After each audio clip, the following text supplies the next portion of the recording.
Alhamdulillahirabbil alamin wassalatu wassalamu ala nabiyyina Muhammadin wa ala alihi wa sahbihi ajma'in. Amma ba'du. Teman-teman sekalian yang dimuliakan Allah Subhanahu wa taala. Agenda Nabi Shallallahu alaihi wasallam yang ke-8 dan ke-9 adalah tentang tidur siang Nabi Shallallahu alaihi wasallam. Di sini penulis kitab Al-Yaum An-Nabawi, agenda harian Nabi Shallallahu alaihi wasallam membagi tidur siang menjadi 2 agenda. Karena beliau menyebutkan ada tidur siang beliau di hari-hari normal biasanya dan ada tidur siang beliau saat beliau tidak di rumah. Seperti saat beliau punya agenda rutin setiap pekannya pada hari Sabtu mengunjungi Masjid Quba. Adapun di waktu normal setiap harinya Nabi Shallallahu alaihi wasallam sebelum zuhur beliau kembali ke rumah istri beliau jatah pada hari itu. Di rumah istri inilah kemudian Nabi Shallallahu alaihi wasallam melakukan 4 aktivitas beliau sendiri dan juga 4 aktivitas lainnya bersama orang lain. Adapun aktivitas pribadi beliau sendiri, yang pertama zikir, bersiwak, dan juga mengucapkan salam. Zikir itu artinya mengingat Allah, bersiwak berarti membersihkan mulutnya sebelum bertemu dengan keluarga tercinta, mengucapkan salam artinya saling mendoakan keluarga, penghuni rumah semuanya agar selalu dalam lindungan Allah Subhanahu wa taala. Yang kedua, aktivitas beliau adalah mengerjakan sholat ad-duha. Seperti yang dikisahkan oleh Bunda Aisyah radhiyallahu taala anha dalam Sahih Imam Muslim, bahwa Nabi Shallallahu alaihi wasallam karena Rasulullah Shallallahu alaihi wasallam yusalli duha arba'an. Biasanya sholat duha 4 rakaat. Wa yazidu masyaallah. Terkadang juga mengerjakan lebih dari 4 rakaat sesuai kebutuhannya. Yang ketiga adalah makan di rumah. Jadi sesibuk Nabi Shallallahu alaihi wasallam yang punya banyak sekali agenda di luar rumah, ternyata masih terus mengupayakan agar bisa menikmati makanan yang disiapkan oleh istrinya, keluarganya di rumah. Bahkan saat Nabi Shallallahu alaihi wasallam paginya sudah niat puasa, beliau bahkan rela untuk membatalkan puasanya agar bisa menikmati hidangan yang disediakan oleh keluarganya, sehingga istri yang capek menyiapkan makanan itu pun bisa bahagia dan senang saat melihat makanannya dinikmati oleh suami tercintanya. Kisah ini bisa kita lihat dalam Sahih Imam Muslim dari riwayat Ummul Mukminin Aisyah radhiyallahu taala anha yang menceritakan bahwa suatu ketika saat Nabi SAW datang ke rumah, saya kemudian mengatakan kepada beliau, ya Rasulullah, uhdiyalana haisun. Wahai Rasulullah, barusan kami diberikan hadiah makanan berupa hais. Apa itu hais? Kata para ulama, hais itu adalah makanan orang Arab yang terbuat dari kurma, mentega, minyak samin, dan juga keju yang dijadikan satu, dicampur, kemudian biasanya dipakai untuk bekal saat safar. Dialana haisun, kata istrinya Ibunda Aisyah radhiyallahu taala anha, barusan kami dikasih hadiah hais. Faqala arinihi, coba tunjukkan kepada saya, kata Nabi SAW. Falaqad asbahtu sha'ima, sungguh saya tadi pagi sudah niat berpuasa sebenarnya. Fa'akala, kata Ibunda Aisyah, tapi beliau suaminya Nabi SAW tetap menikmati makanan tersebut. Kegiatan yang keempat yang dilakukan oleh Nabi SAW adalah melakukan pekerjaan rumah. Dalam hadis yang sahih, kata istrinya Ibunda Aisyah radhiyallahu taala anha, Nabi SAW itu biasa fi mihnati ahli, biasa untuk mengerjakan pekerjaan rumah. Bahkan dalam Musnad Imam Ahmad dari sahabat Urwah, dari bapaknya Zubair bin Awam menceritakan bahwa di antara pekerjaan yang dilakukan Nabi SAW di rumah adalah yakhsifuna ala, memperbaiki alas kaki sandalnya sendiri, wa yakhitu saubah, dan menjahit pakaiannya yang rusak, wa ya'malu fi baitihi kama ya'malu ahadukum fi baitihi. Beliau SAW seperti kalian saat di rumah melakukan pekerjaan rumahnya sendiri. Adapun kegiatan di rumah sebelum beliau tidur siang dengan yang berinteraksi dengan orang lain, ada 4 kata penulis di sini. Yang pertama, saat beliau SAW dikunjungi istrinya Saudah di rumah istri yang lain, berarti agendanya saling mengunjungi antara istri. Yang kedua, ataupun kunjungan dari sahabat dekat beliau seperti Abu Bakar, Umar, Utsman radhiyallahu taala anil jami, saat mereka punya hajat dan tidak bisa ditunda di waktu yang lain. Yang ketiga, waktu sebelum zuhur ini juga biasanya digunakan oleh para perempuan Ansor untuk berkonsultasi, terutama menanyakan hal-hal yang khusus berkaitan tentang perempuan, seperti kisah Ummu Sulaim yang suatu ketika datang di waktu seperti ini kepada Nabi SAW, kemudian bertanya, hal 'alal mar'ati min ghuslin idza ihtalamat, apakah perempuan jika dia bermimpi, kemudian dalam mimpinya dia melihat dia dan suaminya melakukan hubungan biologis, maka setelah mimpi bangun dari tidur dia wajib mandi?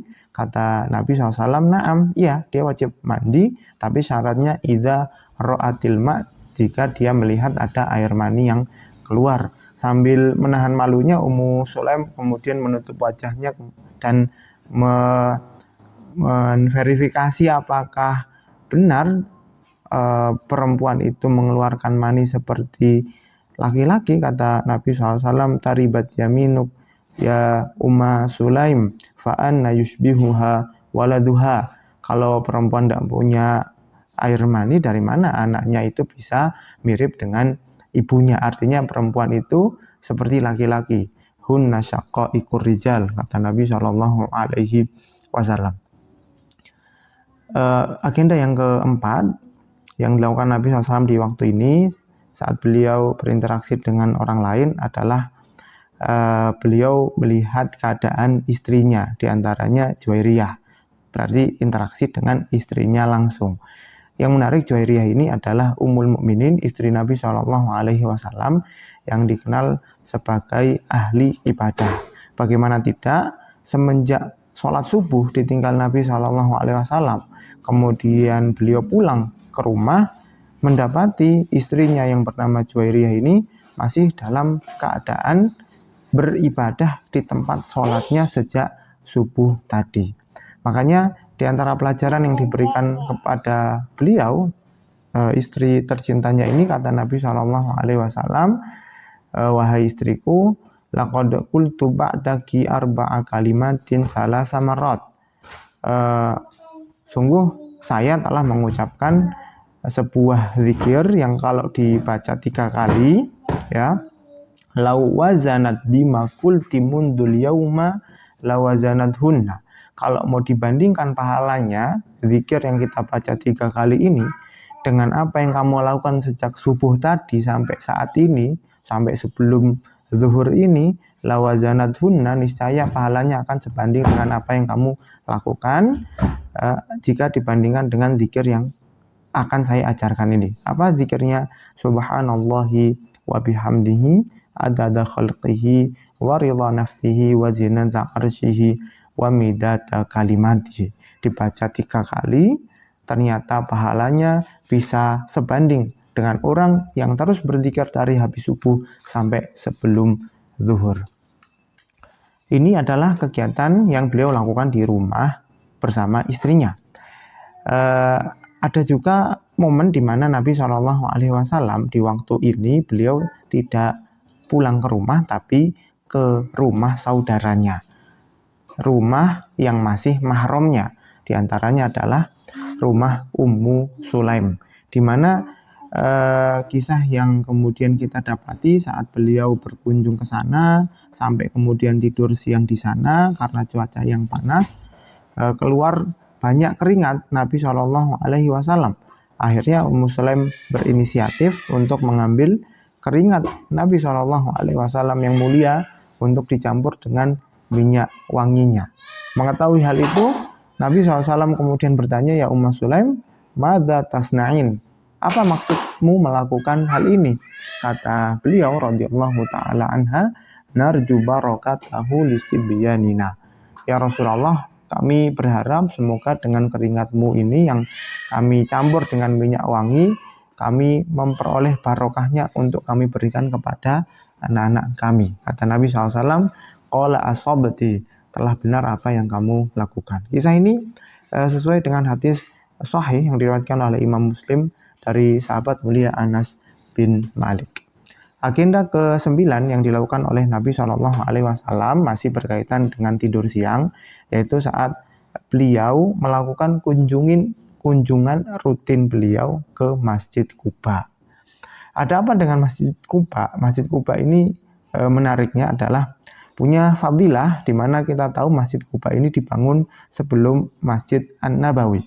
Bahkan dalam Al-Quran di surat At-Taubah ayat ke-108 kata Allah Subhanahu wa taala tentang Masjid Quba, fadilahnya la masjidun ussisa 'ala taqwa min awwali yaumin ahaqqu an taquma fihi rijalun yuhibbuna ayyatatahharu.